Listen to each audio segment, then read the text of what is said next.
G1 жастар арнасы.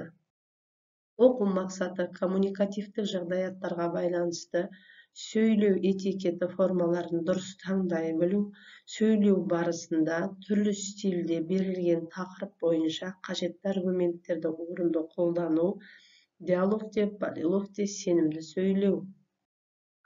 Жаңа сөздер.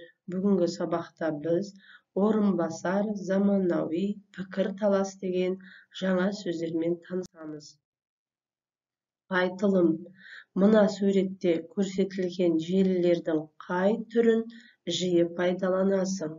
Яғни Instagram парақшасын, YouTube каналын және жастар 1 телеарнасын.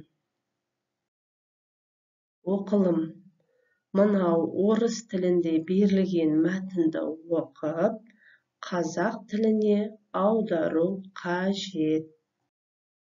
Жазылым.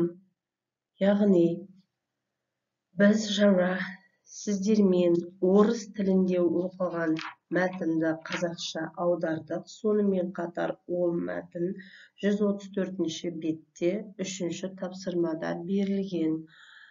Соның әр азат жолын талдаймыз, яғни әрбір азат жолдың тақырыбын, негізгі идеясын және ондағы тірек сөздерді анықтаймыз.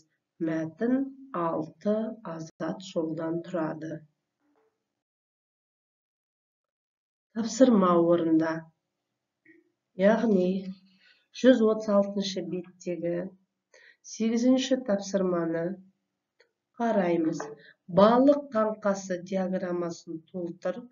Балықтың басына G1 жастар 1 телеарнасының мақсаты. Екінші, балықтың қаңқасына арнаның жұмыс істейтін форматтарының бағыты. Балықтың құйрығына телеарна бойынша қорытынды жаз. Сабағымызды мадақтау сэндвичі арқылы қорытындылаймыз. Яғни бірінші бөлік позитивті комментарий, не ұнады. Екінші бөлік сындарлы сын, не нәрсені жақсарту керек. Үшінші бөлік келешекке арналған комментарий, маған ұнады, бірақ келесі жолы мынаны жақсартуым керек деп кері байланысты комментарийға қалдырыңыздар. Сіздерге қайырлы білім болсын және тыңдағандарыңызға назар қойып үлкен рахмет. Зейіндеріңіз ашылсын.